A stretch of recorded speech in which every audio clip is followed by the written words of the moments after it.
monsieur. Bonjour. Je vous écoute. Je viens concernant le job que vous avez mis à disposition donc sur votre site en tant qu'électromécanicien. D'accord. Et donc le job m'intéresse fortement étant donné que j'ai fait mes 5 ans d'études dans ce domaine. Ok, pas de soucis. Vous avez un CV? Oui, mais effectivement. D'accord. Je vais jeter un coup d'œil. Voilà. Ah, Mohamed, c'est ça? Oui, Ben Boudaoud. D'accord. Écoutez, on a un petit souci, c'est que malheureusement la place, elle n'est plus disponible. Donc voilà, il faudra sortir ailleurs. Ah, ok, merci. Vous me rappellerez? Bonjour. Salut monsieur. Enchanté. Enchanté. Je vous écoute. Donc moi je m'appelle Frédéric et je viens concernant l'annonce de mécanicien. Ok, d'accord. Vous avez un CV? Oui, j'ai mon CV, il est là. Le voici. Ok, ça va. Donc la mécanique, ça me passionne quoi, du coup. Ok, super. Ça m'attaque. Votre nom c'est Frédéric Hansen? Oui, Frédéric Hansen, c'est ça. Super. Belge? Belge de père en fils, tout à fait. C'est cool ça.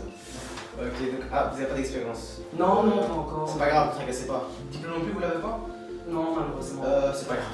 On a des formateurs, on apprend tout sur le tas, y a pas de problème. Ok, ça va. Vous voulez travailler? Oui, ça m'intéresse beaucoup.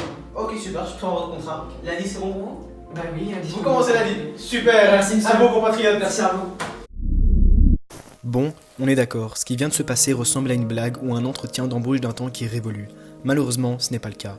Certes, cette situation paraît extrême, mais ce qu'il s'y passe ne l'est pas du tout. Si aujourd'hui la discrimination à l'embauche due à l'origine ethnique est réalisée plus subtilement, le phénomène n'est pas encore prêt à disparaître. En 2016, un test a permis de déterminer que pour les mêmes compétences, une personne d'origine maghrébine a 3 fois moins de chances de recevoir une réponse positive comparée à une personne typée européen. En Wallonie, plus d'1 Belge sur 2 travaille. Pour les Marocains, les Turcs et les Congolais, on descend à 1 personne sur 4. On peut être discriminé pour plein de raisons différentes, comme son âge, son apparence physique, ses convictions religieuses ou plus surprenant encore, parfois, il suffit juste d'être une femme pour être défavorisé dans la recherche d'emploi.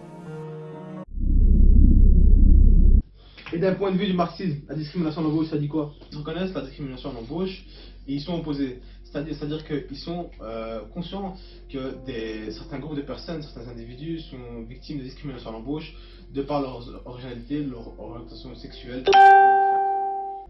Étant donné que les marxistes sont opposés aux différents traitements qui sont infligés aux demandeurs d'emploi lorsqu'on postule ou qu'on voudrait être embauché, ils soutiennent en contrepartie les réformes juridiques qui sont favorables à l'embauche des étrangers ou personnes présentant des différences sociales. L'éthique déontologique prend tout son sens quand il s'agit d'expliquer les différentes façons de se comporter pour éviter les discriminations à l'embauche. Selon Kant, pour se conformer à l'éthique déontologique, nous devons agir par devoir. Ça signifie juste qu'il faut mettre nos sentiments de côté et agir en se fiant à la raison. Dans ce cas-là, une seule chose est importante, la loi morale. Il faut agir avec de bonnes intentions. Mais attention, ça ne signifie pas qu'il faut faire preuve de bonne foi ou être généreux avec certaines personnes. Ça signifie juste qu'il faut faire preuve d'impartialité et mettre nos sentiments de côté.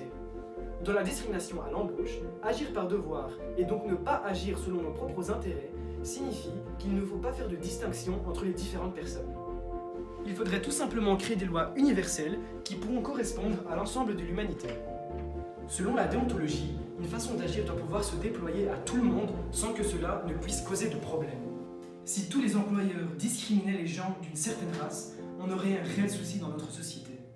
Pour faire bref, on doit agir de façon morale en respectant les lois établies. Pour cela, il suffit juste de mettre nos jugements personnels de côté pour respecter l'universalité des lois. La discrimination à l'embauche causée par l'origine ethnique n'a pas lieu d'être. Cette façon d'agir ne pourrait pas fonctionner si tout le monde la pratiquait. De plus, elle n'est pas en accord avec l'universalité des lois, car on sert nos propres intérêts. Des solutions existent, mais les mettre en place est particulièrement compliqué. On pourrait par exemple créer des quotas par origine ethnique, obliger les entreprises à employer certaines origines.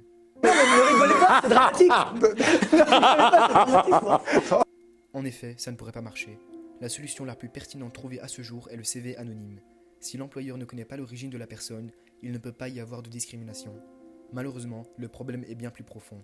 C'est la société qui doit évoluer, les stéréotypes ne doivent plus impacter l'ensemble d'une population. En attendant, on ne peut que souhaiter bonne chance aux personnes qui subissent les erreurs des autres.